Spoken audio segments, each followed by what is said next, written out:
a really rough part of Philadelphia. Yeah. Total ghetto, North Philadelphia. A friend of mine who was in college with me, we used to chill with this local guy who grew up with a lot of crime and violence. He was in bad circumstances, he jacked a bunch of cars and stuff. He told us a story about when he was like 10 years old.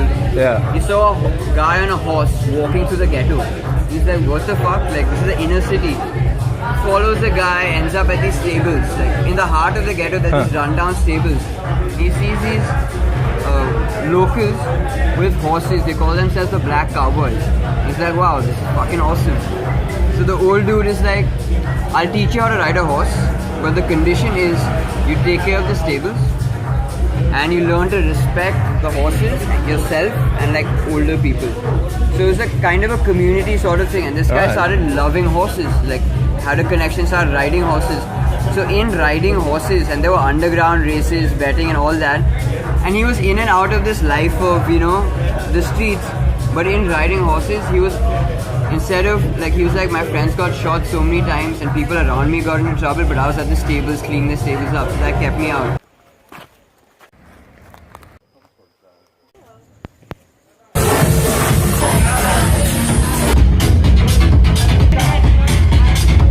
We call for Shanti Sena, which means like peace scene. So if somebody is getting like caught or whatever by the cops, say somebody just packed a pipe or like rolled a joint They're getting or something, busted, and the cops are walking by, they'll like single that person out and will like yell Shanti Sena, and then like a whole crowd comes in between that person and the cops.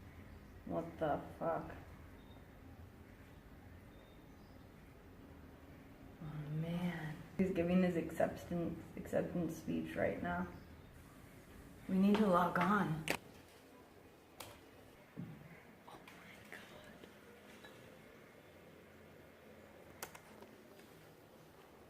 Why are you videoing me? It was so weird. There was actually 1 year where there was almost a riot at a gathering, and that was kind of the scariest one that I ever went to. It was in the kid area, the kid village, and the cops came walking through the woods on foot and busted somebody with weed, and that person ran, and the cops got out like pepper guns, and I was in the main area. It was just like crazy noises and gunshot sounds, and like a whole like mass of people came running out of the woods, and I thought I was gonna be like in part of a freaking riot. Fight. Yeah, it was crazy. There was lots of people filming. That's a big thing, is that everyone just gets out their cameras and starts filming everything.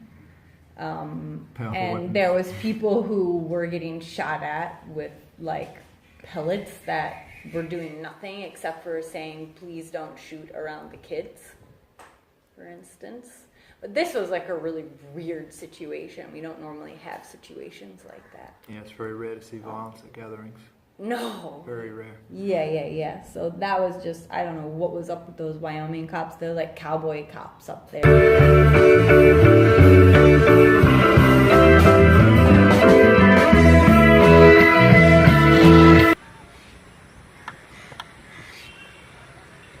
We do not put our faith in ourselves. We pay the bribe. Our ideals we preach, we learn. We do not imbibe. We would rather not tell the policeman to go to hell. Instead, we say to ourselves that all is well. All is well. And sleep in the false sense of reality that a communal divider and something very close to a dictator is going to have the balls to be doing what we should be doing. We put a vote in the name of development without really making an investment in our sense of self. So much so that every educated city has now flipped over from the Congress to the Aam Aadmi to the BJP in the face of a 5,000 crore media blitzkrieg and the momentum of the RSS army.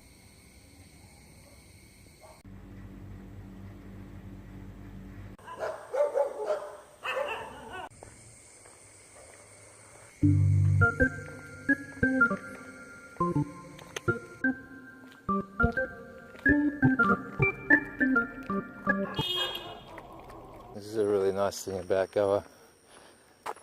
The street dogs just hang out with you, keep you company, and then when they're finished hanging out or you're finished your walk or whatever, they just disappear and go off and do something else. I watched you see. I watched you from the white thrones I occupy, bereft of humanity, while you are splashed around in the throes of bikinis and rubber tubes. You and I, we are calm when the sun shines upon us. We have humans crawling around us, trying to derive even if just an inch of brevity and understanding from the rocks and sands they scratch on our surfaces. Have you understood them, sea? Have you understood them? Have you tried to? As they burn plastic brown clouds around me, an impending shroud that lays me naked, bereft of my white robes. Have you understood them, sea? Have you tried to? As they pump black waters into you and sigh at your raging beauty surrounding them on plush beach beds. Have you understood them, sea?